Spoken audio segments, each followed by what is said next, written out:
উন্নত প্ৰযুক্তিৰে নিৰ্মিত ইলেক্ট্ৰিক বাহনসমূহ আৰু স্কাই ট্ৰেইনে যাতায়াত ব্যৱস্থাত বিপ্লৱৰ সূচনা কৰিছে। এই স্বয়ংচালিত উৰণীয়া বাহনখনলৈ চাওক। চীনত নিৰ্মিত এই বাহনখনৰ navigation system, take off, safe landing ছিষ্টেমৰ সুচলতাই চালকবিহীন এই বাহনখনক অন্যান্য বৈশিষ্ট্য প্ৰদান কৰিছে। এষাৰ কথা মন কৰিব, এই বাহনসমূহৰ যাতায়াত খৰচো তুলনামূলকভাৱে অধিক নহয়। এই ইলেক্ট্ৰিক বাহনসমূহ দ্ৰুতগতিৰে বৃদ্ধি পোৱা নগৰ মহানগৰৰ ট্ৰেফিক জাম আৰু প্ৰদূষণ সমস্যাটো ৰোধ কৰিব পাৰিব বুলি কোৱা হৈছে। ইতিমধ্যে ক'বলৈ গ'লে উন্নত দেশসমূহ যেনে জাপান, আমেৰিকা যুক্তৰাষ্ট্ৰ আৰু চীনত কেইবাটাও সফল পৰীক্ষণ কৰা হৈছে। সন্দেহ নাই, অনাগত দিনসমূহত এই ইলেক্ট্ৰিক বাহনসমূহে যাতায়াত ব্যৱস্থাটোকে প্ৰাণৱন্ত, অধিক নিৰাপদ আৰু সুচল কৰি তুলিব। এই বাহনখনলৈ চাওক।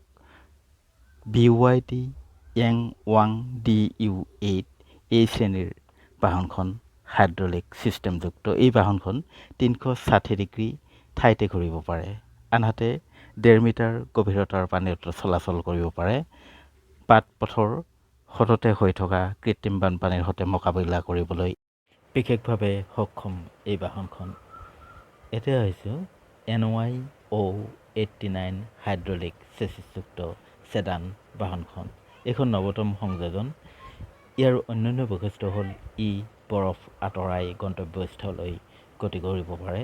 বিশেষকৈ শীতপ্ৰধান দেশৰ বাবে উপযোগী এই বাহনখন বডিত জমা হোৱা বৰফ আঁতৰাবলৈ সক্ষম। এতিয়া আহিছোঁ স্কাই ট্ৰেইনৰ বিষয়টোলৈ। মনোৰেলত চলাচল কৰা এই স্কাই ট্ৰেইনে 200 জন যাত্ৰী কঢ়িয়াব পাৰে আৰু গতিবেগ ঘণ্টাত 60 কিলোমিটাৰ। চীনে ইতিমধ্যে 10.5 কিলোমিটাৰ পথ কৰিছে। হাং 216 ড্ৰোনৰ দৰে এই বাহনখন স্বয়ংচালিত।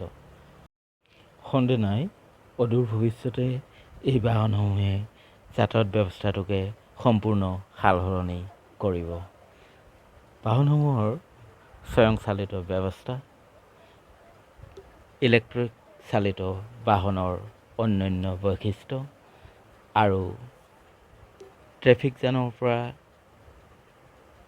সকাহ পাবলৈ যি আকাশী পথৰ ব্যৱস্থা, সেই ব্যৱস্থাসমূহ ইতিমধ্যেই বহুলভাৱে চৰ্চিত হৈছে। অনাগত দিনত এই বাহনসমূহৰ বৈশিষ্ট্যসমূহ আমি সকলোৱে দেখিবলৈ পাম। বিশেষকৈ যিবিলাক নগৰ মহানগৰত ট্ৰেফিক সমস্যাটো বেছি, সেইবিলাক নগৰ মহানগৰ ট্ৰেফিক জামৰ পৰা যথেষ্ট সকাহ লাভ কৰিব বুলি বিনা দ্বিধাই ক'ব পাৰি। মহাকম্প ষ্টাৰ্টাৰপত প্ৰদৰ্শিত হৈছে ভাৰতৰ প্ৰথমখন উৰণীয়া বাহন।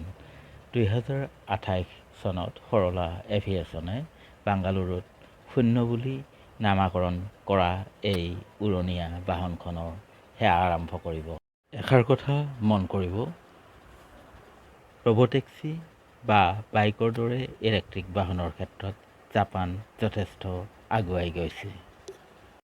শীঘ্ৰেই ইলেক্ট্ৰিক বাহন সম্পৰ্কীয় অন্য এটা ভিডিঅ' আগবঢ়াম। পৰৱৰ্তী ভিডিঅ' হলিউড চাবলৈ নাপাহৰিব। ধন্যবাদ।